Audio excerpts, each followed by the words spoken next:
This video was sponsored by Card Kingdom. You can visit their store by using my referral link in the description below.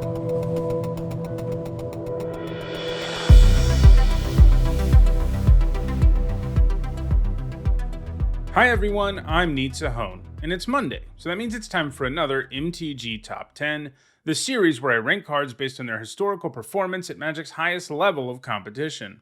One of my goals with this series is to eventually get around to doing one on every single set, and I've done about 17 of them so far, so I'm getting there. Lately, I've been pretty interested in looking at sets that are often considered among the worst ever, and so far in 2021, I've done videos on Prophecy and the Dark, for example, and today we're looking at another set that is among the all-time worst for most players, and that is Saviors of Kamigawa. Saviors was the third set of Kamigawa block, and it came out in 2005. Kamigawa block on the whole was quite underpowered, especially by comparison to what came immediately before it. It followed the absurdly powerful Miren block. However, I do think the first two sets should be left out of the one of the worst sets ever category because they just have too many cards that have had a lasting impact on the game. Just to name a few of the most notable cards from those sets, Champions of Kamigawa has Sensei's Divining Top, Glimpse of Nature, Kiki-Jiki, and Azusa, while Betrayers of Kamigawa has Umezawa's Jite, Kira Great Glass Spinner, Goryo's Vengeance, and the Shoal Cycle. Those are just the really notable examples sort of off the top of my head. There are plenty more cards from those sets that have made a big impact. Saviors of Kamigawa doesn't have nearly as many cards that have had a major effect on the game though. However, as we've seen looking at other bad sets, most certainly had some impact on the game at the time they were printed, and most sets have even had some rather iconic cards that are still heavily played today, except for Prophecy, that was pretty abysmal for the most part, but even it produced a commander staple in Rhystic's Study. But yeah, as we'll see, as bad as it was, Saviors of Kamigawa is a set that is still impacting the game to this very day. There are 165 cards in Saviors of Kamigawa, and in this video, we'll look at the 10 that have left the biggest impact on competitive Magic. Before we get started, here's a quick reminder on how I score cards in these videos. A top 8 at a Pro Tour, Players Tour, Mythic Championship, or Mythic Invitational, or Legacy or Vintage Championship is worth 2 points, and a top 8 at a Magic Fest or Grand Prix is worth 1 point. At number 10, I have Hand of Cruelty. The hand is a samurai version of Black Knight, which isn't a bad thing to be. It trades in first strike for Bushido, which is probably not a great deal, but Hand of Cruelty is still a fairly efficient creature overall. It was played in Orzhov aggro decks in Standard and even achieved a Legacy Grand Prix top 8 in a mono-black aggro deck. However, it hasn't gained any points in well over a decade.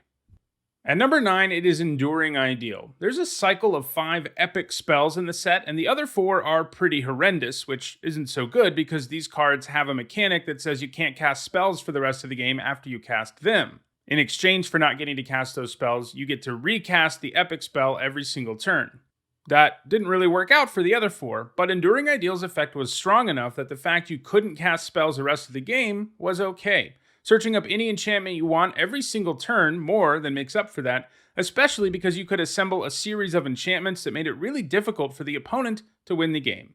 Form of the Dragon was really the key card for the deck. It would often shut down your opponent's board while also allowing you to do 5 damage to something every single turn. Sure, your life had to stay around 5, but because you generally also searched up Ivory Mask, you weren't in any real danger.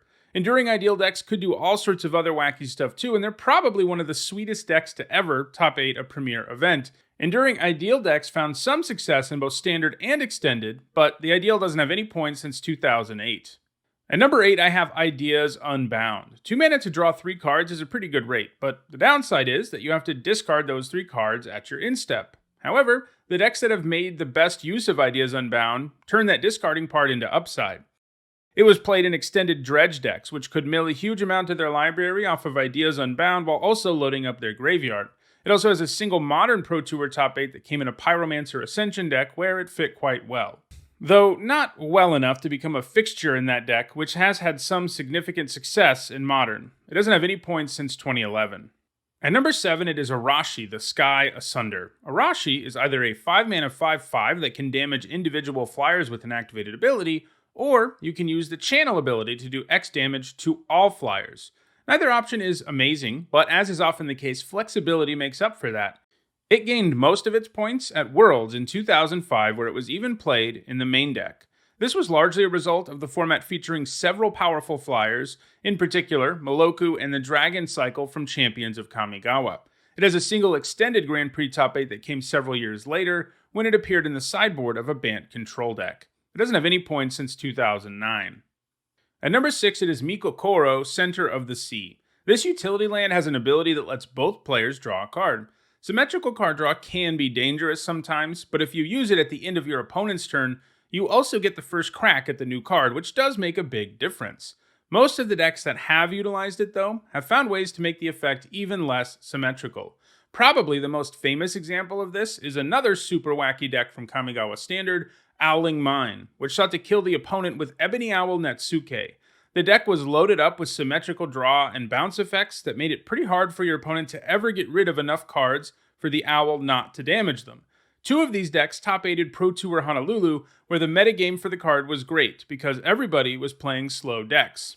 The deck never found success after that, largely because people were prepared thereafter. In Extended, it was played in Enduring Ideal decks, largely because the deck was all in on drawing the Ideal, and it gave them the ability to do it. It even has a single Vintage Championship top 8 from 2015 where it appeared in a Planeswalker control deck. Most recently, though, it's gained some points in modern Walks decks. These decks seek to chain a bunch of Time Walk effects together, never really letting the opponent take another turn once they get going, and Mikokoro was a nice inclusion in the deck because it helped you dig for more Time Walks, and the fact it gave the opponent a card didn't matter since they would never get to use it. Mikokoro has found success much more recently than the other cards we've looked at so far, and since it's a utility land, it probably actually stands a good chance of continuing to accumulate points in the future, though probably not at a super fast pace. At number 5, it is Oboro, Palace in the Clouds, another non-basic land. Oboro doesn't do anything super powerful at first glance, but the first copy of it is pretty much a strictly better island, since it comes into play untapped and can tap for blue mana, but it can also return itself to your hand, which is some relevant upside. It is legendary, that's why I only said the first copy is better than an island. It has been played in Standard and Modern, but in most of the decks it was played in those formats, it was simply played so that cards that hate on islands or destroy lands don't really affect one of your lands, and it could also be returned to your hand to discard from a discard effect. In short, it was mostly played in those formats because it gave you some sometimes relevant upside for no real cost. However, some of the decks it's been played in have also been able to get some very real value out of it. That was especially true in Extended, where it was played in Psychotog decks. These are control decks that seek to win the game with the creature the deck is named for, and he likes to gobble up cards in your hand and in your graveyard. In a Psychotog deck, an Oboro on the table is another 1.5 damage, and that can go a long way towards helping you do lethal. It hasn't gained any points since 2016, however, given that the deck is so easy to stick in blue decks, I think it is likely to gain some more points in the future. At number 4, it is our third consecutive utility land, Miren Moaning Well. Miren lets you sacrifice a creature to gain life equal to its toughness. This is a nice utility land to have, especially because you can use it in response to removal, or set up a block and use it, and that can go a long way towards making a game go longer. It was especially nice in Standard as a result of the legendary Dragon cycle. Sacrificing something like Yosei or Kokusho to it really could make your opponent's life difficult.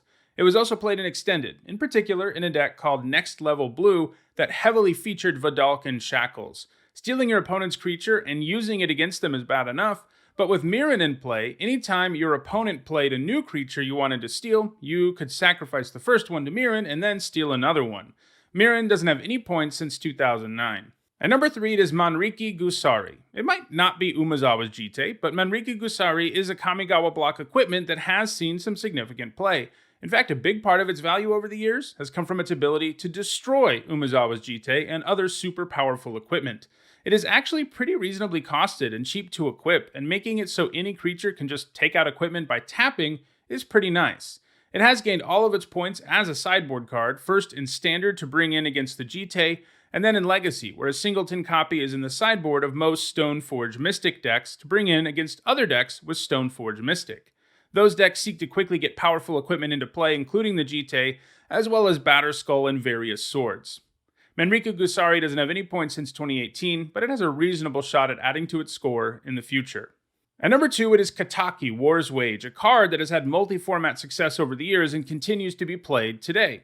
Kataki makes players pay an additional tax of 1 mana for each of their artifacts on each upkeep, otherwise they have to sacrifice them. That is a pretty punishing ability, especially because it's attached to a fairly reasonable 2 mana 2/1.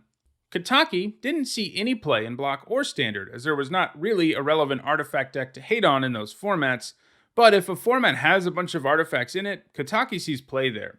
It's been a fixture in Modern since day one, since it can hate on a variety of decks including Affinity, Tron, Lantern Control, and more. While it is primarily a sideboard card, Toolbox decks and Hate Bear decks have run it mainboard as well. It is also played in Vintage, a format where most decks run several artifacts, and decks like Mud and Ravager Shops are all about them. Kataki doesn't have any points in 2021 so far, but that could change any day now. And at number 1, by a lot, it's Pithing Needle. That's right, the top 3 cards on this list are all sideboard cards, but hey, sideboard cards are important too. Anyway, for only 1 mana, it can effectively shut down a whole bunch of cards, and it's colorless, which has made it very popular for sideboards. You'd be surprised how many decks out there are reliant on 1 or more activated abilities. It is featured in many sideboards in Modern, and it's pretty close to a sideboard staple in Legacy, while also being heavily played in Vintage. Pithing Needle is going to continue to be the number 1 card on this list pretty much forever, as it has a huge lead and is still amassing points at a pretty impressive clip. Well, those are the 10 Saviors of Kamigawa cards that have left the biggest impact on the game. Most of the set may have been long forgotten at this point, but cards like Pithing Needle and Kataki are both really important cards in multiple formats, giving Saviors of Kamigawa a decent enough legacy. That's not to say it isn't a bad set overall. It is, but even the worst sets have made their mark on the game in the long term. Anyway, if you enjoyed this video, please like it and share it so that others can enjoy it too. If you want to make sure you catch future videos, don't forget to subscribe and turn on notifications. If you want to catch up on earlier MTG top 10s, including almost 20 of them on various sets, you should see some playlists on your screen shortly. Lastly, if you enjoy my content here, consider subscribing to my other YouTube channel, Need to Hone History, where I talk about real-world history. Thanks for watching.